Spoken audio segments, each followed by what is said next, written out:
Hello बच्चों, let's see this question. The question says, how did the life of pastoralists change under colonial rule?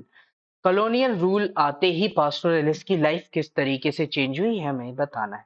तो under colonial rule the life of pastoralist changed dramatically.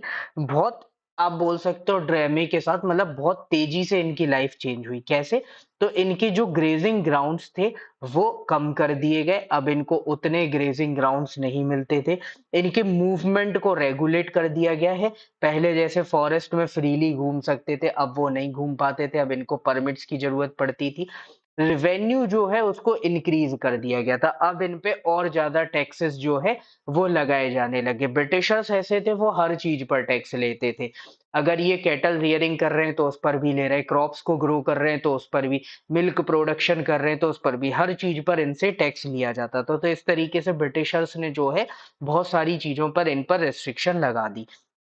इन सारी चीजों की वजह से हुआ क्या, इनका जो एग्रीकल्चरल स्टॉक है, जो अपना ये एग्रीकल्चर प्रोडक्ट्स वगैरह जो स्टॉक करके रखते थे, टाइम के साथ वो डिक्लाइन होने लगा, क्योंकि एक मेजर अमाउंट जो है वो इनको टैक्सेस या रेवेन्यू पे करने में जाने लगा।